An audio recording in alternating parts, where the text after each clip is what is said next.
পায়ের ব্যথার জন্য দারাজ থেকে ৩০০ টাকায় কী অর্ডার করলাম আর সেটা কেমন কাজ করে আজকের ভিডিওতে সেটাই শেয়ার করব। তো চলুন ভিডিওটা শুরু করা যাক। তো আজকে ছাদে চলে গিয়েছিলাম, তো পুরনো চুলাটা চোখে পড়লো।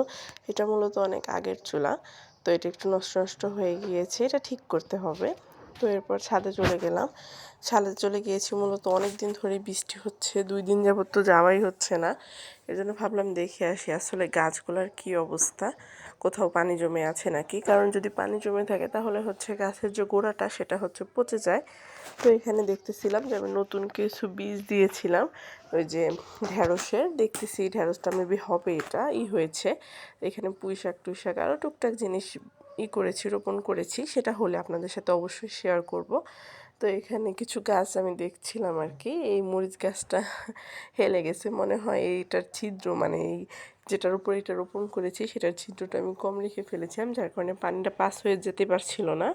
তো এই তো সব গাছগুলো দেখে নিচ্ছিলাম। বৃষ্টির পরে কিন্তু গাছগুলো একটু মানে অনেকটাই বড় হতে থাকে দ্রুত, আর হচ্ছে অনেক দেখতে অনেক সুন্দর লাগে, আর গাছের গ্রোথ খুব দ্রুত হয়। তো সেগুলো দেখছিলাম। এখানে দেখেন এই ঝড়ে হচ্ছে আমার বেগুন গাছটাকে পুরো কাইত করে দিছে।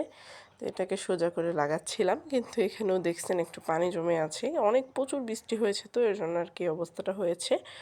তো এটা আমি পানিটা আর কি ফেলে দিচ্ছিলাম, নাহলে তো এটার গুঁড়াটা পচে যাবে। এমনি তো এই কাইত হয়ে গেছে, এখন যদি গুঁড়াটাও পচে যায় তাহলে তো হয়েছে বেগুন গাছ। এখানে তো বেগুন একটা ছোট্ট ধরেও আছে, দেখতে পাচ্ছেন। তো এটা হচ্ছে কঙ্কাল টাইপ গাছ। তো এখানে কিছু শাক হয়েছে, এটা এমনিতেই হয়েছিল ন্যাচারালি। তো আমি ভাবলাম কি যখন বাচ্চাদের জন্য শাক রান্না করব তখন এখান থেকে একটু তুলে দিয়ে দিব কয়েকটা, 2-3টা শাক মিক্স করে তো রান্না করাই যায়, সেই হিসেবে রেখে দিয়েছি। কিন্তু আমার সবথেকে ভালো লাগে এই হচ্ছে বিলাতি ধইনা পাতাটা, কেন জানি না, এটার মনে হয় ভর্তাটা আমার কাছে খুব ভালো লাগে, এর জন্য আমি এটা এনে বুনেছি। আমার সব গাছের মধ্যে আমি খুব আশায় ছিলাম যে ওটা হবে। আর এখানে ডালিম গাছে অনেক ফুল এসেছে, এটা এর আগেও এসেছিল, কিন্তু সব ঝরে যায়। আমি জানি না এবার কী হবে, যদি ঝরে যায় তাহলে এই গাছ আমি রাখবই না। আর ঠিক তেমনি এত কষ্ট করার পর যখন বাগানে দেখি ফুল বা ফল আসে না, তখন আর কি মনটা ভেঙে যায়। ঠিক তেমনিভাবে এত কষ্ট করে ভিডিও বানানোর পর যদি কেউ সাবস্ক্রাইব না করেন সেটাও হয়তো ভালো লাগবে না। তো যার ভালো লাগবে ভিডিওটা অবশ্যই একটা সাবস্ক্রাইব করে দিবেন, আপনার প্রতিটা সাবস্ক্রাইবে আমার কাছে অনেক ইম্পর্ট্যান্ট। তো গাছগুলোকে দেখলাম, দেখা শেষ হয়ে ভাবলাম যে তাহলে চলে যাই। তো এখানে আসার সময় দেখলাম প্রচুর পরিমাণ বাতাস, আসলে এই বাতাসটা মনে হয় সবারই খুব পছন্দের। তো এরপরে ঘরে এসে দেখলাম যে আমি আসলে কিছু ডিমের খোসা জমিয়ে রেখেছিলাম, যেগুলো আমি গাছের গোড়াতে দিব। রোদ না থাকার কারণে হচ্ছে এটা আমি শুকাইতেও পারতেছিলাম না। তো এরপরে চলেন যেটার জন্য আর কি মূলত ভিডিওটা করা, যে দারাজ থেকে কি অর্ডার করেছিলাম সেটাই আর কি দেখাবো। তাহলে চলুন দেখাই ফেলি। তো এখানে দেখতে পাচ্ছেন যে একটা ছোট্ট একটা পাপোশের মতো, তো কিন্তু এটা কিন্তু অনেক কাজে, এটা আমার অনেক উপকারে দিয়েছে।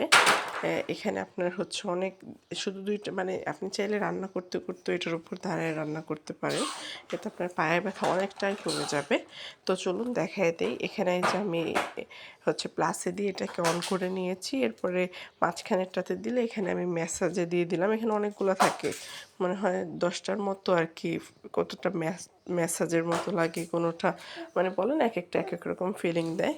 তো এরকম হচ্ছে ছিল, এরপর দিয়ে দিয়েছিলাম। আপনারা দেখতে পাচ্ছেন আমার পাটা অটোমেটিক কীভাবে হচ্ছে পাটা নড়তেছে, এরকম আর কি চলতেই থাকে। আমি খুব কমে দিয়ে করি, এরপর বেশিক্ষণ আমি রাখি না, কেমন জানি লাগে, কিন্তু আসলে কাচের জিনিস অনেকটা।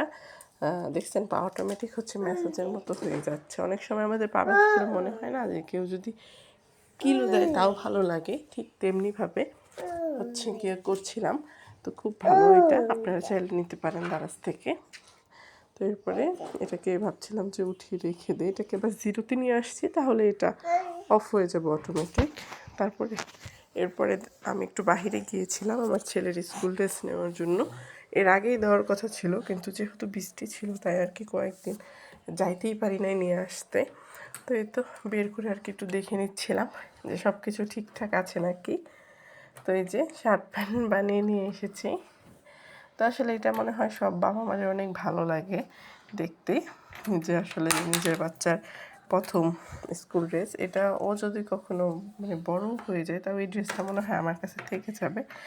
আমার মতো এরকম কে কে আছেন যারা এই অবস্থা মানে বাচ্চাদের জিনিসপত্র রেখে দিতে পছন্দ করেন তারা অবশ্যই কমেন্ট করে জানাবেন। তো আর হচ্ছে কি এগুলো আর কি সব দেখে নিচ্ছিলাম, ওকে পড়ানো এখনও বাকি, না পড়ালে তো বোঝা যাবে না ফাইনালি যে আসলে কেমন হয়েছে।